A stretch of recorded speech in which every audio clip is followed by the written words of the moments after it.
Hello guys, welcome back to the DP Design, and in this video I am going to talk about the most important topic of assembly, which is a top-down assembly, right?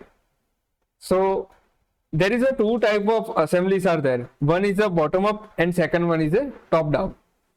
So whatever till now, whatever we were doing the operations, like we are making the parts separately and assembling to the assembly by inserting component.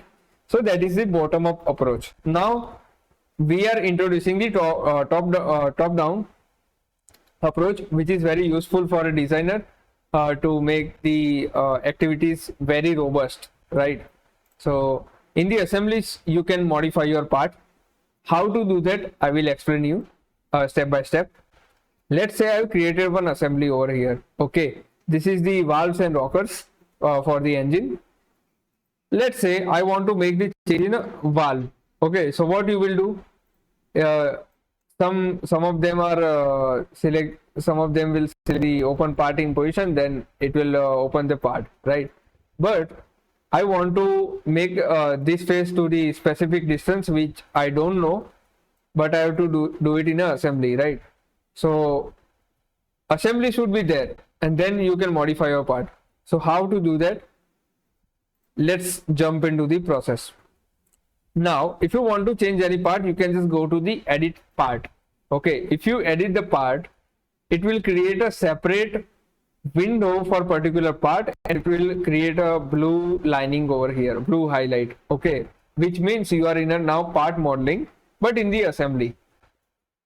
Other assemblies will be as a reference only. You cannot change, you cannot make the change in the assembly, but only the part which you have selected as a top-down approach. So now as you can see the icon, it is very differently. You are in the assembly mode, also in the part editing mode. Now coming to the operations, all the operations are blue highlighted, which means you can edit those. Now you are able to see the extrude, revolve, all the 3D features are there, sketch feature, surface, whatever features were there in a part modeling is available in the assembly in the top down approach. It is very good to save your time, and also you can make take the references from the assembly directly. Let's say I want to change this revolve. Okay, so you can just go to the change the revolve, and in this sketch you can take reference of any part over here, right? If I make the change, let's say I'm making it 25. Okay, let's say I'm making a 20. Okay, so as you can see my part has been changed now, and I will exit. So as you can see my part has been changed without any opening file, right? So that's how you can change your part. Also one thing now I want to showcase. Suppose I have to make any part, the same part, the same whole positions, okay, but the full circular.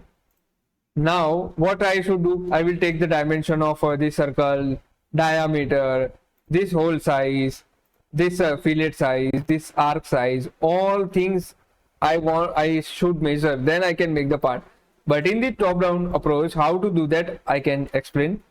Go to the insert component, this arrow, and select the new part. Now as you can see my green tick is there, green tick down the arrow, and also one part has been created which is a very empty, right? No operations is there. You can just select right click in the blank space, and then you are able to do the operation in the part. Now you can click the same edit part. Now you can take reference of the surface for a sketching.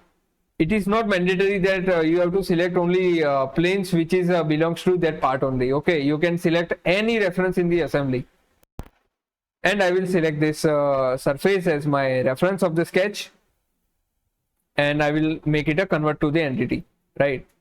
Also this which part is there? Okay, this one, this one, this one, and this one. Wait, this one, also this one. Continue. Okay, my part is ready. Go to the features and done. Okay, as you can see my part has been created. without any taking the dimensions. Okay, it will take a long time if you go to the reverse engineering of this part, right? Either you can copy the part, but that's how you can, if you want to make something like, if you want to take a reference from the assembly, you can just select this top down approach, which will be very helpful. Okay, so something if you want to change in this, so you can change very easily, right? There is no restrictions in that, and you can make it a float so that you can this see, and you can also make this change. Okay, now I'm able to do the operations whatever I want to do. As you can see, if I want to delete this and make something like this, 1 2 3. Okay, as you can see, my part has been created like that. So that's how you can use your top down approach to modify the parts in the assembly mode, right? So most of the time I'm using this top down approach. I'm never doing the bottom up approach, because bottom up approach taking a long time, and also measuring the distance, taking reference from old part, and then moving to the new part and creating the again doing the operations, right? So very hectic. So I prefer top down approach most of the time.